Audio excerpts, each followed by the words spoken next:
కృష్ణా జలాల్లో వాటా హక్కుల పరిరక్షణ కోసం బీఆర్ఎస్ పార్టీ ఆధ్వర్యంలో నల్గొండలో నిర్వహించే సభను విజయవంతం చేయాలని యాదాద్రి జిల్లా ఇన్ఛార్జ్ చొప్పదండి మాజీ ఎమ్మెల్యే సుంకెం రవిశంకర్ పిలుపునిచ్చారు. సోమవారం యాదాద్రి భువనగిరి జిల్లా వలిగొండ మండల కేంద్రంలోని వ్యవసాయ మార్కెట్ కమిటీ ఆవరణలో ఏర్పాటు చేసిన మీడియా సమావేశంలో వారు మాట్లాడారు.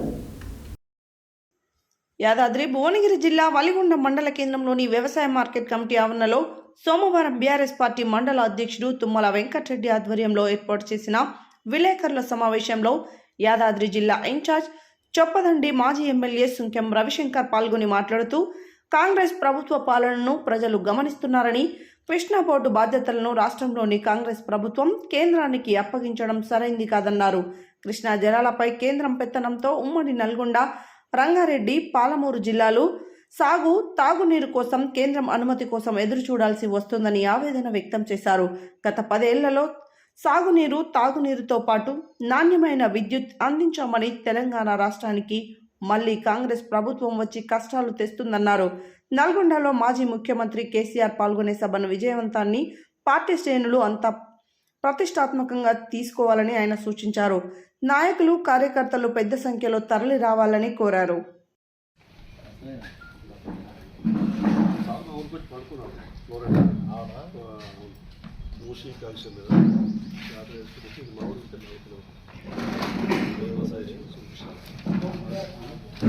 రేపు 13వ తారీఖు నల్లగొండలో జరిగే బహిరంగ సభ సన్నాహక సమావేశం గురించి మొట్టమొదటిసారిగా నల్లగొండలో కనుక శ్రీశైలం, నాగార్జున సాగర్ కనుక కేంద్రం పరిధిలో ఉండే కేఆర్ఎంబి కృష్ణా రివర్ బోర్డుకు, మేనేజ్మెంట్ బోర్డుకు ఒప్పజెప్పినట్టయితే కనీసం మనం ప్రాజెక్టు మీదకి పోయి మరమ్మతులు చేసుకోవడం కానీ, మనం ఎక్కడ నీళ్ళు ఇవ్వాలన్నా కానీ, మన ప్రాంత రైతాంగానికి సాగునీరు ఇవ్వాలన్నా కానీ, మన హైదరాబాద్ ప్రాంతానికి తాగునీరు రావాలన్నా కానీ మరి అనేక రకాలుగా ఇబ్బంది అయ్యే పరిస్థితి వస్తుంది. కాబట్టి ఖచ్చితంగా అటు రైతాంగానికి, ఇటు తాగునీటికి దానికి మనకు సాగునీరు ఇవ్వాలంటే, రబీకి కానీ ఖరీఫ్ కానీ ఇవ్వాలంటే మన పరిధులు ఉంటే, మన రాష్ట్ర ప్రభుత్వ పరిధులు ఉంటే మనం ఎట్లంటే అట్లా చేసుకునే అవకాశం ఉంటుంది. మనకు కేంద్రంలో పరిధిలో ఉన్నటువంటి ఆ బోర్డుకు ఒప్పజెప్పినాం అనుకో, ఆ బోర్డుకు వాళ్ళు ఇష్టానుసారంగా వివరించే అవకాశం ఉంటుంది. మన సాగర్కి వచ్చేసరికి అటు రైట్ కెనాలు, లెఫ్ట్ కెనాల్, ఎడమ కాలువ, కుడి కాలువ.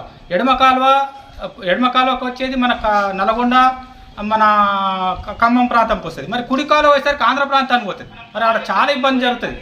మళ్ళీ శ్రీశైలం కూడా బ్యాక్ వాటర్ మొత్తం మన పోతిరెడ్డిపాడని రాయలసీమకు తరలించే అవకాశం ఉంది. ఈ రకంగా చాలా అన్యాయం జరుగుతుంది. కాబట్టి ఖచ్చితంగా రాబోయే రోజుల్లో ప్రజల పక్షాన, రైతాంగం పక్షాన, ఈ తెలంగాణ ప్రజల పక్షాన బీఆర్ఎస్ పార్టీ ఖచ్చితంగా పోరాటం చేస్తుంది. నల్లగొండ ప్రాంతాన్ని సస్యశ్యామలం చేయాలని, ఇది ఎడారి మెట్ట ప్రాంతం, ఇదంతా కూడా ఎడారి ప్రాంతం. ఈ ప్రాంతం అంతా కూడా తరలి రాబోతా ఉన్నారు. వస్తున్నటువంటి వారందరికీ కూడా స్వాగతం తెలియజేస్తూ, కాంగ్రెస్ వాళ్ళు ఎన్ని కుట్రలు పనినా, ఎన్ని కుయుక్తులు చేసినా ఈ సభను ఆపలేరని చెప్పి తెలియజేస్తూ, ఇలా తెలంగాణ చరిత్రను, తెలంగాణ యొక్క అస్తిత్వాన్ని, ఆత్మ గౌరవాన్ని దెబ్బతీసే విధంగా కూడా ఇవాళ రేవంత్ రెడ్డి ప్రభుత్వం ప్రయత్నం చేస్తూ ఉన్నది. నువ్వు ఎన్ని ప్రయత్నాలు, ఎన్ని కుట్రలు చేసినా కూడా ప్రజల నుంచి తిరుగుబాటు వస్తుంది. అంటే వరంగల్